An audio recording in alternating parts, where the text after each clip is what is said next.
Australia. After spending all of my life here, I can't help but wonder, what does it look like from an outside perspective? Beautiful and welcoming, based upon the advertising campaigns of our crystal clear waters and bleached white sands? Or wild and unforgiving, skewed by the internet memes of our dangerous wildlife and the media coverage of bushfires and our other natural disasters? If you're anything like me, your mind will gravitate towards the latter. The following footage was shot on Christmas 2019 and May 2021. During this time period, both humans and the environment had experienced an extreme shift in circumstances. A severe drought, a catastrophic bushfire season, a 1 in 100 year flood event, and the shitstorm that is COVID-19.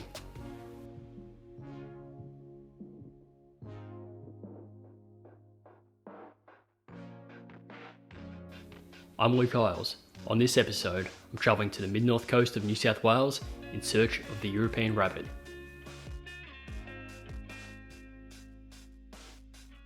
This 6-acre block of land has been in my family for over 25 years. At the time of filming the hunting components of this video, it was 2019. This area looked vastly different from the images before you. The majority of Australia was suffering from a severe drought which had lasted for a decade. The grass was brittle, the leaves were extra crunchy, and the dams were dangerously low. It was not the ideal hunting scenario.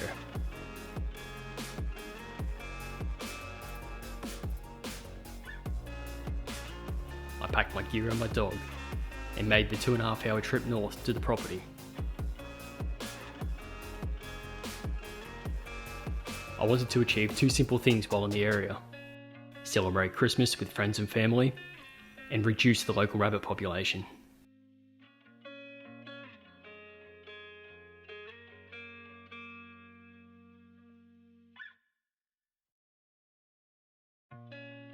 We arrived just before sunset on Christmas Eve.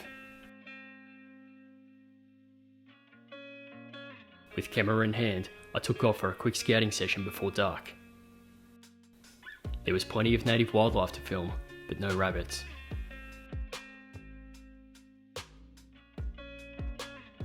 The only sign of their presence, some old dried up scat and a few burrows.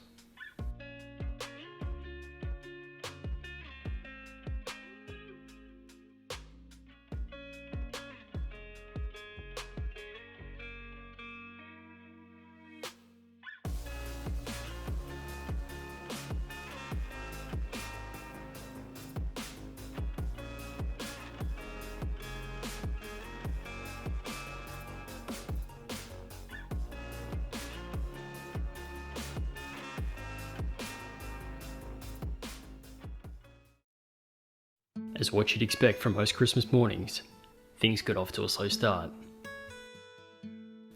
A late night, a big feed, and a few catch-up drinks tends to have this outcome. I had plans to head out later that morning for a family gathering. This left me just 2 hours to scout, shoot, clean, and leave. 1 hour 15 into the hunt, things weren't looking too great. I decided to take one more lap of the property.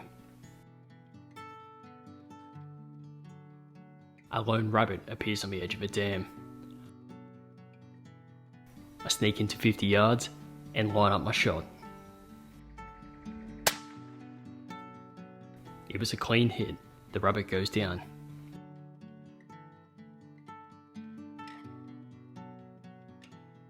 Cutting my timing pretty fine at this point, I retrieve the rabbit and make my way up to the house.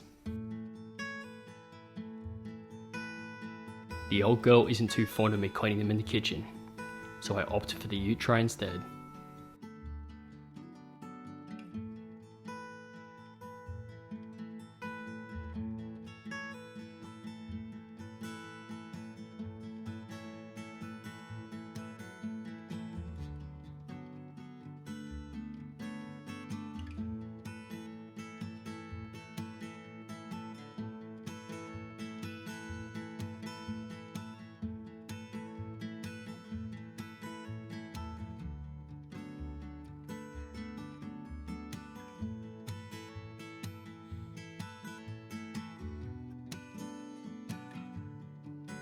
Once bagged and tagged, I make a quick beeline for the shower.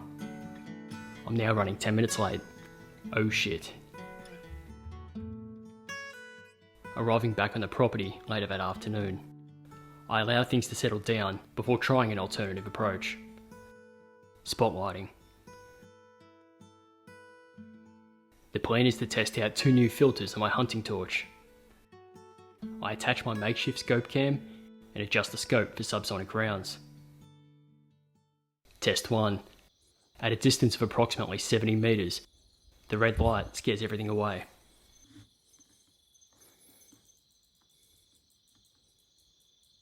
Test 2.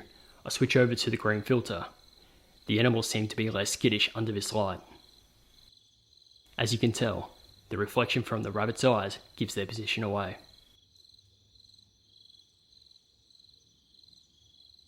I take a breath, line up the crosshair, and pull the trigger. The bullet sails straight over its head. Boxing Day is an early start. It's hard to drag your feet after 4 shots of coffee. I reset my scope to standard velocity ammo and make my way to the main burrows.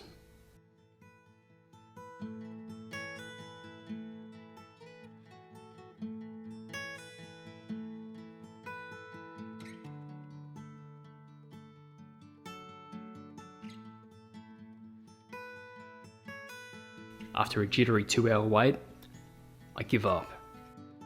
By now, it's well and truly breakfast time. As the day ticks over towards lunchtime, the temperature approaches 40 degrees. The rabbits won't travel far in this heat.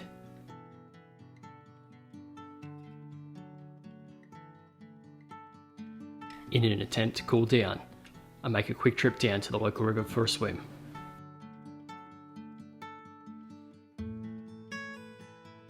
Due to the prolonged drought conditions, the river consists of just a few large puddles. Fast forward to the footage from May 2021, and it's a very different story. Just 2 months prior, the region had suffered from a major flooding event.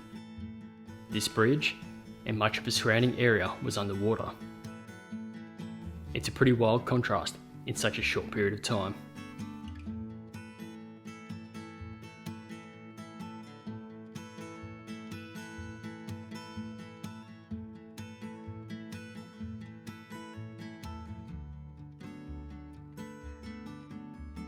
Getting back to the footage from 2019.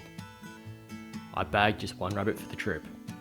While not as successful as I would have liked, it was still enough meat to make 2 dozen pies. I can't complain about that.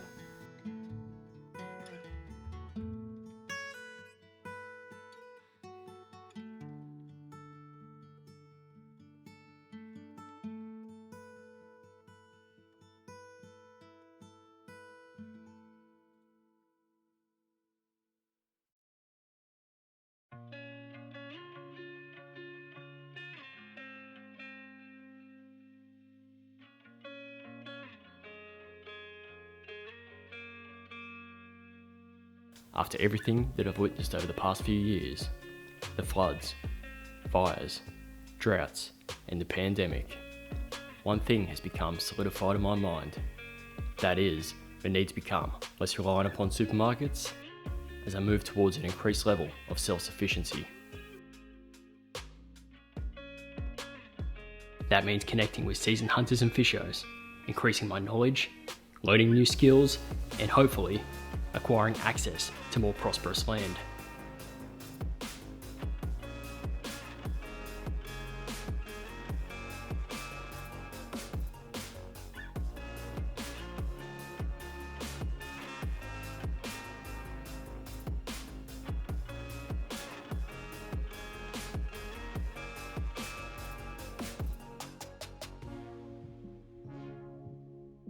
As I leave the property, I think back upon the changes to society and the environment, and I can't help but wonder, what will we face next?